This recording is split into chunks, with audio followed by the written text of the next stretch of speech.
Hello my dear students, आप लोगों का इस नई वीडियो में स्वागत है। इस वीडियो में आप लोगों को मैं एक्सप्लेन करने वाला स्टैटिस्टिक्स के कुछ क्वेश्चंस हैं।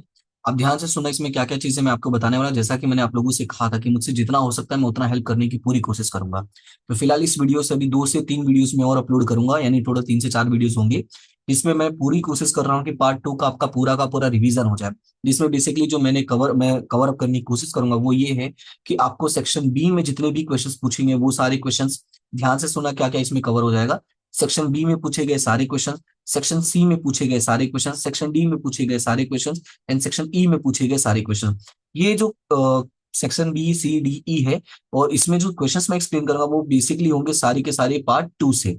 यानी पार्ट 2 पे ही मेनली फोकस किया है मैंने, क्योंकि पार्ट 1 जो है वो नॉर्मल इजी है और बच्चे वो कवर भी कर लेते हैं। इवन जैसे जो थियोरी के इंपॉर्टेंट क्वेश्चन है वो मैं आपको टेलीग्राम ग्रुप में प्रोवाइड कर दूंगा, फिर उसको भी आप देख लेना। बाकी मैंने एमसीक्यूज के सॉल्यूशन प्रोवाइड किए ही हैं, तो आपका काम हो जाएगा। फिर बचता है आपका सेक्शन ई। तो सेक्शन ई के लिए जो फॉर्मूलाज अवेलेबल है, जो पीडीएफ्स हैं, वो सारी चीजें मैंने आपको ऐप पर अपलोड कर दिया है। यानी स्टेट्स का आपको कोई भी टेंशन लेने की जरूरत नहीं है। ऑलमोस्ट सारी चीजें मैंने प्रोवाइड की। अगर आप अच्छे से थोड़ी सी मेहनत करते हो तो 110% आपके 95 प्लस आ जाएंगे। बाकी 100% वाला जो होता है, यानी 100 मार्क्स वाला होता है, थोड़ा बहुत आपकी किस्मत के ऊपर भी डिपेंड करता है। क्योंकि मैंने देखा है कई बार ऐसा होता है कि ऐसी बहुत माइनर मिस्टेक्स हो जाती है जिसमें हमारे 1 मार्क्स कट जाते हैं, तो 99 पे हम अटक जाते हैं। इसलिए मैंने कहा ना, 95 प्लस तो मैं कह सकता हूँ, पर मैं 100% तभी कहूंगा जब आपकी थोड़ी बहुत किस्मत आपके साथ देगी और आप मेहनत करोगे तो डेफिनेटली आपका साथ देगी।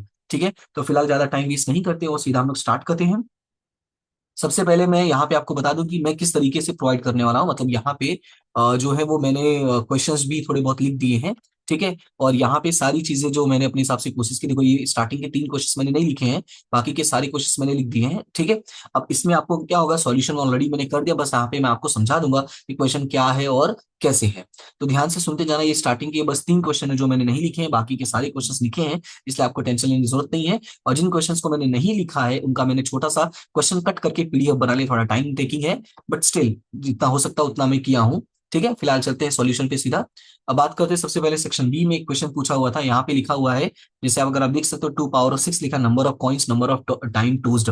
ये क्वेश्चन क्या था वो मैं आपको बता देता हूँ। क्वेश्चन ये ऐसा था कि एक कॉइन है, तो ध्यान से सुनना। एक कॉइन है और आपने उसको 6 टाइम टॉस किया। कितने टाइम टॉस किया है? 6 टाइम। तो आपको बताना था कि एक्सपेक्टेड रिजल्ट क्या होगा, आपको ये एक्सप्लेन करना था। और उसमें आपको ये एक्सप्लेन करना है कि उसमें सैंपल पॉइंट्स कितने बनने वाले हैं। क्या एक्सप्लेन करना है कि आपको सैंपल पॉइंट्स कितने बनने वाले हैं। तो एक कॉइन है, कॉइन को 6 टाइम टॉस करने पर उसके सैंपल पॉइंट्स कितने बनेंगे, ये आपसे पूछा था। तो जब भी कॉइन वाला क्वेश्चन आता है तो आपको करना क्या है वो ध्यान से सुन लो। आपको याद ये रखना है कि ये जो 2 है, ये है आपका एक्सपेक्टेड रिजल्ट। यानी कि अगर आप कॉइन को टॉस करते हो, ध्यान से सुनते जाना, अगर आप कॉइन को टॉस करते हो तो मैक्स टू मैक्स कितने रिजल्ट मिलेंगे आपको? 2 रिजल्ट मिलेंगे। तो ये तो 2 हो गए आपके एक्सपेक्टेड रिजल्ट। उसके बाद पावर ऑफ 6 यहाँ पे देखो मैंने किया, तो पावर ऑफ 6 डिनोट करता है नंबर ऑफ कॉइन्स या नंबर ऑफ टाइम टोस्ड। यानी कि अगर क्वेश्चन में बोलता है 6 टाइम टॉस किया तो भी आपको पावर ऑफ 6 करना है। अगर आपको बोलता है 6 कॉइन साथ में टॉस किया है तो भी आपको पावर ऑफ 6 करना है। यानी दोनों ही सिचुएशन में आपको ध्यान रखना है कि 2 जो होगा आपका बेस होगा और 6 क्या हो जाएगा? आपका पावर हो जाएगा। सो 2 पावर ऑफ 6 करोगे तो आंसर आएगा 64, और 64 ही आपका क्या हो जाएगा? Simple points. यानी याद रखना है कि आपके जो सिंपल पॉइंट्स बनेंगे वो कितने बनेंगे? 64 बनेंगे। उसके बाद सेकंड क्वेश्चन ऐसा था कि सेकंड क्वेश्चन में ए वन और ए टू मेंशन है। ए वन की वैल्यू है x less -2 less than x less than 7, और सेकंड में ए टू की वैल्यू है -1 less than x less than 4। ध्यान से सुनना, यहाँ पे जो वैल्यू है वो है -2 से लेके 7 के बीच में है, और -1 से लेके 4 के बीच में है। तो इसको मैंने समझाने के लिए एक रैंडमली वैल्यू यहाँ पे मैंने लिख दिया है, नॉट रैंडमली, मतलब ये जो कंडीशन दिया था उसके बेसिस पर। कंडीशन था -2 से और 7 के बीच में होना चाहिए। तो -2 और 7 के बीच में अगर हम बात करें तो 1 आएगा, -1 आएगा, 0 1 2 3 4 5 6, और -1 से 4 के बीच में अगर हम बात करते तो आएगा 0 1 2 3 आएगा। क्लियर है इतना? ध्यान से सुना, जैसे बता रहा वैसे ही करना है। आपको कोई भी इसमें मार्क्स नहीं कटेगा, ये 110% श्योर शॉट है। ठीक है, तो ध्यान रखना कि इसी तरीके से आप लिखना। उसके बाद आपको क्वेश्चन में 2 चीजें फाइंड करने के लिए बोला है। एक तो बोला आपको A one in A two find करने के लिए, ठीक है, तो वो आपने ऊपर लिख दिया है। उसके बाद आपको दूसरा बोला है यहाँ पे ए वन यूनियन ए टू, दूसरा ए वन इंटरसेक्शन ए टू। अब ध्यान से सुनना, यूनियन का मतलब क्या होता है? यूनियन का मतलब ये होता है कि जितने भी हैं वो सारे आप ऐड कर दो, बस कॉमन वाले 2 बार नहीं लिखना है। तो ध्यान क्या रखना है कि जब आप दोनों का यहाँ पे वैल्यू पुट करते हो तो आपको डायरेक्टली पहले फर्स्ट वाला ही कॉपी पेस्ट कर देना है। क्या क्या क्या कहा मैंने? कि जो फर्स्ट वैल्यू होता है, जैसे आपका ए वन है ये और ये ए टू है, तो आपको याद रखना है कि आपको फर्स्ट वाला ही पहले कॉपी पेस्ट कर देना है जब यूनियन होगा तब। तो अगर मैं फर्स्ट वाला कॉपी पेस्ट करता हूँ तो -1 0 1 2 3 4 5 6, अब अगर इसको मैंने कॉपी पेस्ट कर दिया ये सारा तो अपने आप ही इसके अंदर आ जा रहा है, यानी ये आपका डायरेक्टली आपको आंसर मिल जाएगा, इसमें आपको परेशानी नहीं होगी। अब बात करते हैं इंटरसेक्शन की, तो इंटरसेक्शन में जो होता है उसमें आपको कॉमन ढूंढना होता है कि दोनों में कौन सा कॉमन है। तो कॉमन के टाइम पे याद क्या रखना है कि जो आपका बड़ा है उसको कंसिडर मत करना, जो छोटी वाली वैल्यू है पहले उसको कंसिडर करना, क्योंकि बड़ी वाली में तो बहुत सारी है, छोटी वाली में कम है, तो पहले उसी कंसिडर करोगे तो आपके लिए इजी हो जाएगा। अब छोटी वाली में देखने जाओगे तो 0 है 1 है 2 है 3 है, तो इसमें भी 0 है 1 है 2 है और 3 है, तो आपका डायरेक्टली जो आंसर हो जाएगा वो क्या हो जाएगा 0 1 2 3। एग्जाम में अगर आप इतना भी आंसर लिख के आते हो तो आपको मार्क्स मिल जाएगा, लेकिन मेरी तरफ से सजेशन होगा ये है कि आप रिस्क नहीं लेना, और रिस्क ना लेके आप यहाँ पे उसको जैसे क्वेश्चन में यहाँ पे डिनोट किया हुआ था आप सेम वे में यहाँ पे डिनोट कर देना। कैसे? जैसे यहाँ पे देखो डिनोट किया होता एक्स लेस करके। अब उसके बाद ये जो वैल्यूज है ये वैल्यूज कहाँ से शुरू है, तो आप जैसे देखोगे तो -1 से 6 के बीच में है, तो आप यहाँ पे क्या लिख देना -2 से 7 के बीच में है, -2 से 7 के बीच में यही सारे डिजिट आते हैं, तो आपको इस तरीके से लिख देना है x less -2 less than x less than 7। तो ये हो जाएगा आपका आंसर। अगर आप ये लिखते हो तो भी चलेगा, ये लिखते हो तो भी चलेगा, ठीक है। बट मेरा सजेशन होगा इस वाले पे जाना, क्योंकि कोई रिस्क नहीं ले, जैसे कहा ना मैंने कि अगर 100 का टारगेट है आपका तो कोशिश करना कि कोई भी रिस्क नहीं लेना, ठीक है। अब इस वाले में अगर आंसर देखो तो 0 से लेके 3 है, तो 0 से लेके 3 है, तो आपको याद रखना है कि -1 से 4 के बीच में ये आता है, तो आपका जो ये होगा यानी जो फर्स्ट आपका ये क्वेश्चन है वही आपका आंसर हो जाएगा। क्लियर है इतना? तो इस तरीके से यहाँ पे वैल्यूज आपको शॉर्ट आउट करनी है। उसके बाद यहाँ पे क्वेश्चन नंबर 36 है बेसिकली, जो आपका सेक्शन डी में आता है। तो यहाँ पे क्वेश्चन में मेंशन है 3p of a is equal to 4p of b is equal to 1, और p of a union b की वैल्यू क्या होगी आपको ऐसा फाइंड करने के लिए बोला है। अब ध्यान से सुनना इसको सॉल्व कैसे करना होता है। सबसे पहले तो ये जो क्वेश्चन आपका इलस्ट्रेशन में मेंशन है, ठीक है, इलस्ट्रेशन का क्वेश्चन है, इसको सॉल्व कैसे करना है, तो 3p of a is equal to, जब भी इस तरीके से क्वेश्चन आता है, ठीक है, ऐसे दो तीन वैल्यूज करके लिखा होगा और बाद में इज इक्वल टू 1 लिखा होगा। अगर मान लेते इज इक्वल टू 1 नहीं लिखा होगा, कुछ भी नहीं लिखा होगा, तो आपको क्या याद रखना है कि आपको यहाँ पे एज्यूम कर लेना है, एक्स एज्यूम कर लेना है, ठीक है। मैं आपको साथ में गाइड भी करता जाऊंगा, इसलिए ध्यान से सुनना। तो आप क्या एज्यूम कर लोगे, एक्स एज्यूम कर लोगे, अगर 1 मेंशन नहीं होगा तो अपने में तो मेंशन, इसलिए अपने को टेंशन लेने की जरूरत नहीं है। तो याद रखना है कि 3p ऑफ ए यानी फर्स्ट ये हो जाएगा और सेकंड स्टेटमेंट ये हो जाएगा, यानी इन दोनों को लेके सॉल्व करना है। अगर 1 नहीं होता एक्स होता तो आपका सेकंड ये हो जाता। तो क्वेश्चन क्या हो जाएगा, 3p of A is equal to 1, तो p of A is equal to क्या हो जाएगा 1/3 हो जाएगा, कि 3 डिवाइड में आ जाएगा। और 4p of b is equal to 1 है, तो 4 डिवाइड में आ जाएगा, तो क्या हो जाएगा यहाँ पे p of b is equal to 1/4। तो आपको ए मिल गया और बी मिल गया। अब ए और बी मिल गया है, अभी आपको क्वेश्चन में फाइंड आउट करने के लिए बोला ए यूनियन बी। अब ध्यान से सुनना, क्वेश्चन में ऐसा मेंशन था, कंडीशन था कि A and B are mutually exclusive event. ध्यान से सुनना, क्वेश्चन में ये कंडीशन आपको मेंशन था कि ए एंड बी जो है वो आपका म्यूचुअली एक्सक्लूसिव है। यहाँ पे मैंने इसलिए इस तरीके से एक्सप्लेनेशन किया है कि अगर आप पीडीएफ से भी रीड करने की कोशिश करो खुद से कि तो भी लगभग कवर हो जाएगा, बट एक्सप्लेनेशन इसलिए दे रहा हूँ कि सो दैट के जो स्टूडेंट्स हैं थोड़े बहुत मन में डाउट रह जाते हैं उनको आइडिया थोड़ा लग जाएगा और कोई इशू नहीं होगा। तो क्वेश्चन में मेंशन है कि भाई ए यूनियन बी जो है वो आपका क्या म्यूचुअली एक्सक्लूसिव इवेंट है। तो जब म्यूचुअली एक्सक्लूसिव इवेंट होता है तो उसमें ए इंटरसेक्शन बी की जो वैल्यू होती है वो 5 होती है, जिसको हम बेसिकली 0 बोलते हैं। तो 5 या 0 लिखो तो भी चलेगा, 5 लिखो तो भी चलेगा। अब ए यूनियन बी की वैल्यू पूछा है, तो ए यूनियन बी का जो फॉर्मुला होता है वो क्या होता है, A union B is equal to P of A plus P of B minus A intersection B. ये बेसिकली फॉर्मुला था ए यूनियन बी का। अच्छा एक बात और आपको याद रखना है कि अगर कभी भी क्वेश्चन में एटलीस्ट करके आता है, ठीक है, एटलीस्ट वन, तब भी यही फॉर्मूला अप्लाई होता है कि एटलीस्ट का भी यही फॉर्मूला होता है, तो ये याद रखना। और एनी वन ऑफ देम ऐसा लिखा होगा, एनी वन ऑफ देम। ये कुछ कंडीशंस है, ये तो या तो डायरेक्टली यूनियन बी लिखा होगा या तो एटलीस्ट वन लिखा होगा या लिखा होगा एनी वन ऑफ देम, तब भी आपको ए यूनियन बी का ही फॉर्मूला अप्लाई करना होता है। सो पी ऑफ ए का वैल्यू क्या 1/3, पी ऑफ बी की वैल्यू क्या 1/4 है, और ए इंटरसेक्शन बी की वैल्यू क्या है आपका 0 है। ये कैसे पता चला 0 होगा, क्योंकि ये जो इवेंट है वो कौन सा है, म्यूचुअली एक्सक्लूसिव इवेंट है, दैट्स वाई यहाँ पे 0 हो गया। तो अब आप इन दोनों का एलसीएम ले लोगे, अभी एलसीएम लेने की जरूरत नहीं है क्योंकि दोनों में जो डिजिट्स है वो अलग अलग है। जब दोनों में डिजिट्स अलग अलग है तो आप क्या कर सकते हैं, क्रॉस मल्टीप्लीकेशन कर सकते हो डायरेक्टली। तो यहाँ पे 4 आ जाओ और यहाँ पे 3 हो जाए, तो 4 + 3 डिवाइडेड बाय, इस तरीके से 4 3 12। तो 4 + 3 डिवाइड बाय 12 माइनस 0 सॉल्व करोगे तो 4 + 3 7, यानी 7/12। आपका जो फाइनल आंसर हो जाएगा वो क्या हो जाएगा 7/12। उसके बाद चलते हैं क्वेश्चन नंबर 39 में, यानी नेक्स्ट क्वेश्चन इसी में होगा आपका क्वेश्चन नंबर 39, जो इसमें दो क्वेश्चन पूछा था, एक ए है और एक दूसरा बी है। ये जो सेक्शन मतलब ये जो क्वेश्चन है ये बेसिकली आपका सेक्शन ई का क्वेश्चन है, जिसमें आपको 4 मार्क्स का आता है। और ये जो क्वेश्चन है ये 2 मार्क्स का पूछा है, क्योंकि यहाँ पे देखो ए और बी इस तरीके से अगर आपको दो दिया हुआ है, इसका मतलब ये हुआ कि दोनों 2-2 मार्क्स का ही क्वेश्चन है। ठीक है, अब क्वेश्चन में क्या लिखा हुआ है, A dash is equal to 7/25 and P of B by A is equal to 5/12 for two events A intersection sorry A and B in the sample space of a random experiment then find B A intersection B. वापस सुन लो क्या लिखा हुआ है, question में ऐसा लिखा हुआ है, पी ऑफ ए डैश की जो वैल्यू है वो है 7/25 और पी बाई ए की वैल्यू है 5/12। फिर बोला है कि दो इवेंट है ए एंड बी। अब बोला है कि आपको फाइंड आउट करो ए इंटरसेक्शन बी फाइंड करना है आपको। तो पहली बात आपको ध्यान क्या रखना है, जब ए इंटरसेक्शन बी फाइंड करना और यहाँ पे बी बाई ए दिया हुआ है तो याद रखना इसका भी यूज करना ही पड़ेगा। तो जब इसका यूज करना पड़ेगा तो इसका जो फॉर्मूला है वो क्या होता है, वो यहाँ पे मैंने लिखा हुआ है, बी बाई ए का फॉर्मूला होता है P of A intersection B divided by P of A. ध्यान से सुना, A intersection B divide by P of A. पर क्वेश्चन में अपने को पी ऑफ ए दिया ही नहीं है। अब अगर आप देखोगे क्वेश्चन में तो अपने को पी ए डैश दिया हुआ है, तो ए डैश का फॉर्मूला क्या होता है, 1-पी ऑफ ए। यहाँ पे मैंने मेंशन भी कर दिया, A dash is equal to 1-पी ऑफ ए। तो ए डैश की वैल्यू है 7/25 है, तो 1-पी ऑफ ए हो जाएगा। अभी ए जो है आपका इस साइड जाएगा तो प्लस हो जाएगा और ये इधर आएगा तो माइनस हो जाएगा। So P of A is equal to क्या हो जाएगा, 1-7/25। सो 1-7/25 करोगे, अगेन यहाँ पे क्रॉस मल्टीप्लीकेशन कर देना। सो 25 into 1 एंड 1 into 7। तो यहाँ पे क्या है, 25 - 7। आप सॉल्व करोगे तो आंसर आएगा 18/25। आपको पी ऑफ ए की वैल्यू मिल गई। अब आपको करना क्या है, आपको वैल्यूज पुट कर देना। बी बाई ए की वैल्यू जो है वो क्वेश्चन में दिया हुआ है 5/12 और पी ऑफ ए की वैल्यू जो आपने फाइंड की है वो है 18/25।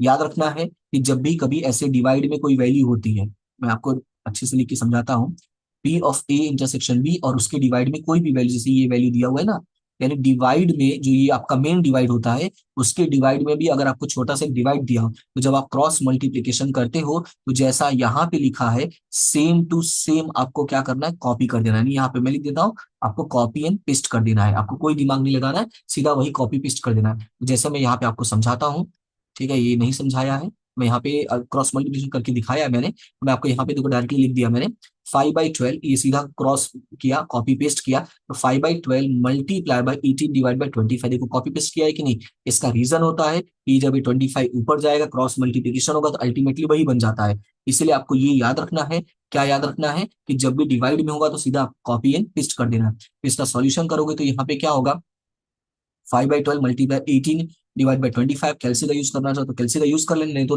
मैन्युअली आप कट कर सकते हो। तो जैसे 3 × 6 = 18, 2 × 6 = 12, यानी 6 × 3 एंड 6 × 2 हो जाएगा यहाँ पे, और 5 × 1 = 5 एंड 5 × 5 = 25। तो पूरा कैलकुलेशन करने के बाद सॉल्व करोगे तो आएगा 3/10। आपका यानी आंसर जो होगा ए इंटरसेक्शन बी का वो हो जाएगा आपका 3/10। क्लियर है इतना, ये था आपका 2 मार्क्स का क्वेश्चन। उसके बाद चलते हैं नेक्स्ट क्वेश्चन पे। नेक्स्ट क्वेश्चन है आपका सेक्शन बी का, आई मीन इसी का पार्ट बी है। इसमें मिला मिला आई मीन इसमें लिखा हुआ है, there are two children in a family. If the first child is a girl, then find the probability that both the children in the family are girls. ये आपका कंडीशनल प्रोबेबिलिटी है। ये क्या है, कंडीशनल प्रोबेबिलिटी है।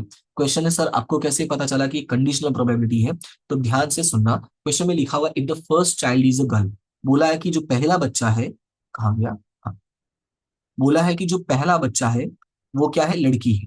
Then find the probability that the both the children in the family are girls. आपको बोला है, जिसका मतलब ये हुआ कि दोनों के दोनों बच्चे क्या है, लड़की हैं।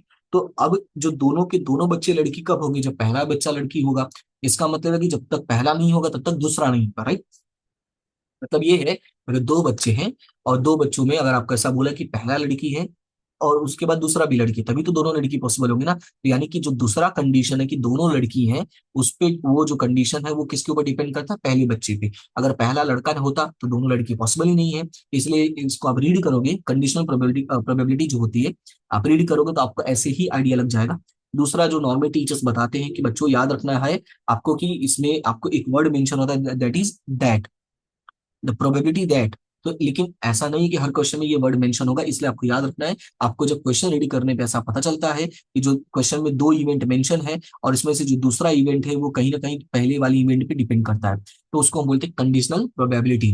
क्लियर है इतना। जैसे कि इंडिया जीती तो आप देशभक्त हो, तो देशभक्त कैसे होगी, जब इंडिया जीतेगी तो आप खुश हो जाओगे। ठीक है, तो आप खुश हो रहे हो इसका मतलब आप देशभक्त हो। ठीक है, आपका देशभक्त होना किस पे डिपेंड करता है, खुशी होने पे। अगर खुशी हो तो देशभक्त हो, नहीं हो तो आप देशभक्त नहीं हो। ठीक है, ये वाला सिचुएशन एग्जांपल दिया मैंने, ज्यादा सीरियस नहीं होना इस पे। थोड़ा आगे चलते हैं। अब इसमें आपको थोड़ा सा थियोरी भी मेंशन करना है। मैंने कहा ना कि अगर आपको 100 आउट ऑफ 100 वाला फंडा याद रखना है तो आपको थोड़ा सा थियोरी मेंशन था ना, इसलिए मैंने यहाँ पे पूरी कोशिश की है कि मैं आपको सारी चीजें लिख के दिखा दूं। अगर मैं खुद से मैन्युअली सॉल्व करके आपको सब कुछ दिखाता तो बहुत टाइम जाता और वो पॉसिबल नहीं हो पाता, इसलिए मैंने यहाँ पे ये चूज किया कि मैं आपको पहले से लिख के दिखा दूं। तो यहाँ पे क्या लिखा हुआ है, there are two children in a family. सबसे पहले क्या लिखोगे, there are two children in a family. तो पहला होगा आपका बॉय होगा और दूसरा क्या होगा आपका गर्ल होगा। बॉय को आपने किससे डिनोट किया, बी को, और आपने गर्ल को किससे डिनोट किया, जी से। अब उसके बाद आप क्या लिखोगे, सैंपल स्पेस। तो सैंपल स्पेस जो होगा आपका बी बी हो जाएगा, बी जी हो जाएगा, जी बी हो जाएगा, जी जी हो जाएगा। ठीक है, पहले बी बी, फिर बी जी, जी बी और जी जी, यानी टोटल कितना हो गया 4। तो आपका जो प्राइमरी आउटकम होगा, यानी जो टोटल आउटकम होगा, या यहाँ पे प्राइमरी लिखो या तो आप लिखोगे टोटल आउटकम, वो कितना हो जाएगा, एन इज इक्वल टू 4 हो जाएगा। ये पहला काम हो गया।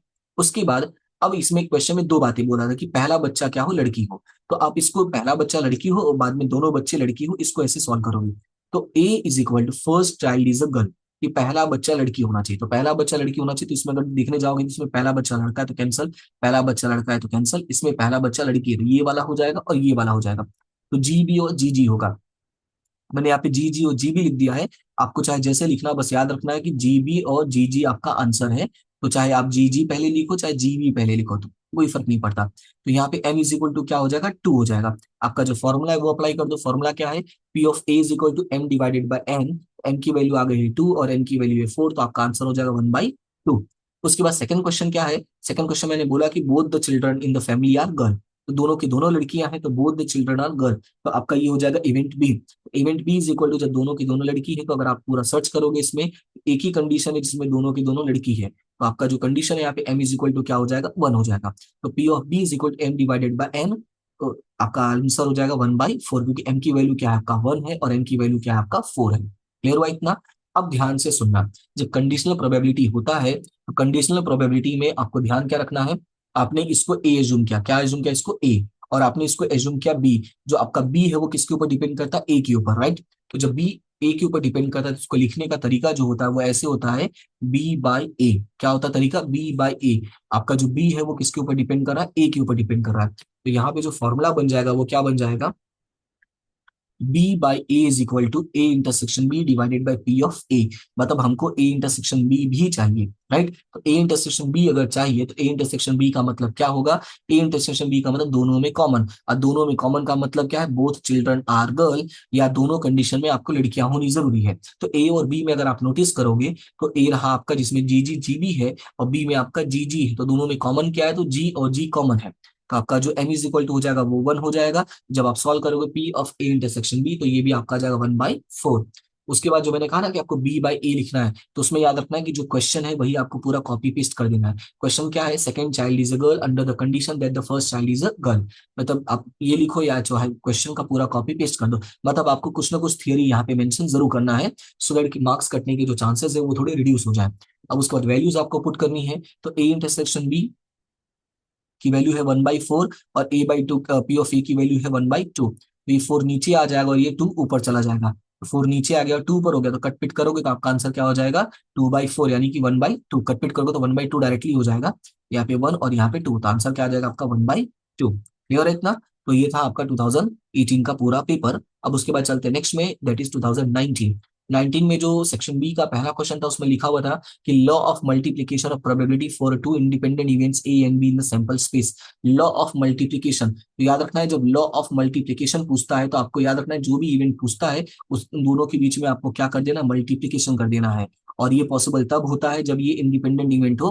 तो इसीलिए याद रखना है कि ए इंटरसेक्शन बी जो की वैल्यू होती है वो क्या हो जाता है, ए इंटू बी हो जाता है। ये कौन सी कंडीशन में है, इंडिपेंडेंट कंडीशन में है, और ये क्या है, लॉ ऑफ प्रोबेबिलिटी है, तो इसको आपको याद रखना है।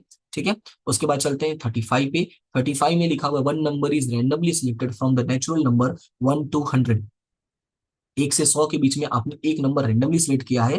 Find the probability that the number selected is either single digit और अ परफेक्ट स्क्वायर। अब यहाँ पे इसको थोड़ा ध्यान से सुनना। पहले तो आपको 1 से 100 तक गिनती लिख देनी, यानी कि जो आपका टोटल आउटकम हो जाएगा वो कितना हो जाएगा, 100 हो जाएगा। उसमें से 100C1 करोगे तो आपका आंसर कितना आएगा, 100 हो जाएगा, राइट। यानी n इज इक्वल टू आपका कितना आ गया, 100 आ गया। अब बोला है कि एक नंबर सिलेक्ट करना है, तो मैंने बता दिया। अब बोला कि जो नंबर सिलेक्ट करना है या तो आइदर सिंगल डिजिट होना चाहिए, या तो सिंगल डिजिट हो, तो उसको क्या एज्यूम करोगे, A. So A is equal to number selected is a single digit number. तो सिंगल डिजिट नंबर मतलब ये हुआ कि 1 से 9 तक में ही होगा, क्योंकि 10 में आपके 2 डिजिट हो जाते हैं, तो ये तो होगा नहीं, तो 1 से 9 में हुआ, तो एम इज इक्वल टू क्या हो गया आपका 9 हो गया। अब सॉल्व करोगे तो P of A is equal to M by N, that is 9/100। इस सेकंड में क्या बोला है, परफेक्ट स्क्वायर। तो परफेक्ट स्क्वायर में याद रखना है, so B is equal to क्या आ जाएगा, selected number is a perfect square. तो परफेक्ट स्क्वायर में याद रखना है कि 1 होगा, 4 होगा, 9 होगा, 16, 25, 36, 36, 49, 64, 81 एंड एट द एंड 100। ठीक है, यानी कि आपको याद रखना है कि जो भी स्क्वायर करना है वो आपका 100 के बीच में होना चाहिए। तो अगर आप इसको टोटल काउंट करते हो तो इसमें टोटल कितने डिजिट आ रहे हैं, 10 आ रहे हैं। देखो 1, 2, 3, 4, 5, 6, 7, 8, 9 and 10। So M is equal to क्या हो जाएगा 10। तो P of B is equal to क्या हो जाएगा, N divided by N, that is 10 divided by 100। अब ध्यान से सुनना, अभी कुछ देर पहले ही मैंने समझाया कि जब भी क्वेश्चन में आता है एटलीस्ट, या तो आइदर ये होना चाहिए और ये होना चाहिए, मतलब दोनों में से कोई एक होना चाहिए। तो ये भी कौन सा कंडीशन है, एटलीस्ट। या जो दूसरा मैंने वर्ड यूज किया था, any one of them, any one of them. तो यहाँ पे लोगों ने क्या पूछा, आइदर। तो एक और याद रखना, आइदर और आई मीन आइदर और। अगर ऐसे वर्ड आते हैं तो समझ जाना है कि आपको फाइंड करना है ए यूनियन बी। क्या फाइंड करना है आपको, ए यूनियन बी। तो ए यूनियन बी का फॉर्मूला जो हो जाएगा यहाँ पे, वो क्या होता है, A union B is equal to P of A plus P of B minus A intersection B. तो पी ऑफ ए हम लोगों ने सॉल्व किया 9/100, पी ऑफ बी हम लोगों ने सॉल्व किया 10/100। अब क्वेश्चन है कि ए इंटरसेक्शन बी क्या होगा। तो ए इंटरसेक्शन बी का मतलब ये हुआ कि आपका दोनों कंडीशन एक साथ हो रहा है। दोनों कंडीशन एक साथ हो रहा है का मतलब क्या है, कि आपका जो नंबर है वो सिंगल डिजिट का भी है, और सिंगल डिजिट के साथ साथ वो परफेक्ट स्क्वायर भी है। और इसीलिए बीच में देखो यहाँ पे लगा हुआ है एंड। एंड का मतलब क्या होता है, जब एंड तब वर्ड यूज करते हैं जब आप कॉमन डिनोट कर रहे हो। तो कॉमन के लिए नॉर्मली क्या वर्ड यूज होता है, एंड वर्ड यूज होता है। ठीक है, तो ये ध्यान रखना है। तो आपका दोनों में अगर आप चेक करने जाओगे तो दोनों में सिर्फ आपका 1, 4 एंड 9 जो है वो मैच हो रहा है, क्योंकि बाकी के तो डबल डिजिट के और बाकी का उसमें पॉसिबल नहीं है। पर ये तीनों का तीनों जो है वो इसमें अवेलेबल है। आपका जो ए इंटरसेक्शन बी है वो क्या हो जाएगा, 1, 4, 9। So M is equal to क्या होगा 3, तो A intersection B is equal to क्या हो जाएगा, M divided by that is 3/100। तो आपने यहाँ पे लिखा 3/100, और तीनों के डिवीजन में जो वैल्यूज है वो सेम है, तो ऊपर का पूरा प्लस हो जाएगा। तो 9, 10 कितना हो जाएगा, 19 हो जाएगा, -3 तो आ जाएगा 16/100। कट पिट करोगे तो 4 × 4 16 होता है, 4 × 25 आपका 100 होता है। तो जो सॉल्यूशन आएगा वो क्या आ जाएगा, 4/25। क्लियर इतना, तो ये थोड़ा क्वेश्चन इजी है। इसका ऐसा नहीं है कि ये सब कर लेते हैं, कंफ्यूजन नहीं होता, होता है, इसलिए मैं आपको समझा रहा हूँ ना। अगर ऐसा होता कि कंफ्यूजन नहीं होता तो मैं आपको समझाने की कोशिश ही नहीं करता, मैं आपको सीधा आइडिया दे देता आपको क्या और कहाँ से पढ़ना है।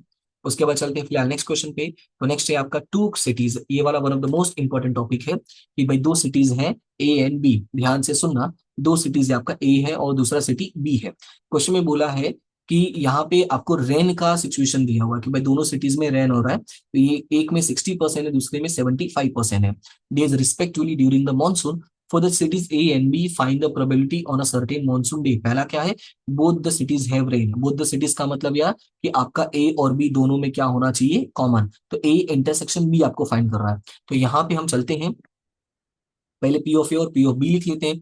तो P of A and P of B लिखते हैं, तो पहले ए लिखना, ए इज इक्वल टू क्या एज्यूम करो, रेन्स इन सिटी ए, और बी को क्या एज्यूम करा, rains in city B. A की वैल्यू थी 60%, तो ये क्या हो जाएगा, 60/100 हो जाएगा। याद रखना कि जब भी परसेंटेज दिया होगा तो ये डिनोट करता है आपको 100। तो 60/100 हुआ, कट पिट करोगे तो 3/5 हो जाएगा। और यहाँ पे सेकंड वाले में दिया हुआ 75%, 75% दिया, तो यहाँ पे क्या हो जाएगा, 75/100, दैट इज 3/4। कट पिट करोगे तो आएगा 3/4।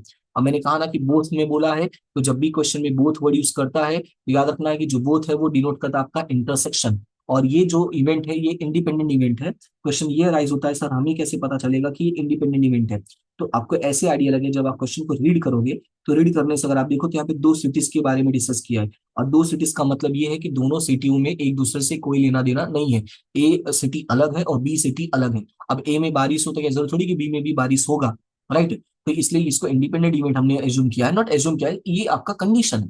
ठीक है, आपको कॉमन सेंस है कि सूरत और अहमदाबाद में कोई डिफरेंस, मतलब ये नहीं कि अहमदाबाद में बारिश हो रही तो सूरत में भी बारिश होगा ही होगा। तो ये दो सिटीज है, तो आपका ये इंडिपेंडेंट इवेंट है। और अभी मैंने समझा कि इंडिपेंडेंट इवेंट होता है तो आपका इंडिपेंडेंट इवेंट में इंटरसेक्शन फाइंड करने के लिए आप बीच में क्या करते हो, मल्टीप्लीकेशन करते हो। ये स्टार्टिंग में ही मैंने आपको समझाया, ये देखो, ठीक है। इसलिए मैंने कहा ना कि पेपर आपका अच्छे से सॉल्व करना जरूरी है, बहुत सारे कंसेप्ट क्लियर हो जाएंगे। ज्यादा नीचे आ गया क्या, हाँ। ए इंटरसेक्शन बी, तो यहाँ पे 3/4 एंड 3/4, सॉरी 3/5 मल्टीप्लाई बाय 3/4 यानी 9/20 हो जाएगा। ये पहला क्वेश्चन था। इसमें भी दूसरा क्वेश्चन है कि at least one city have a rain. अब बोला किसी एक सिटी में अगर रेन हो रहा है तो एटलीस्ट होगा ना, ए लिखा ना कि एटलीस्ट वन, तो एटलीस्ट वन का मतलब क्या हो जाएगा, ए यूनियन बी। अब आपको सब दिया है, ए और बी दिया, इंटरसेक्शन दिया, तो आप इसको सॉल्व कर लेना, इसमें कुछ नया नहीं है, ये हमने अभी ऑलरेडी कर लिया है। उसके बाद नेक्स्ट है आपका कि if P of A is equal to 2/3, ये थोड़ा सा काटा पीटा हो गया था, ऐसा क्वेश्चन लिख रहा था तो।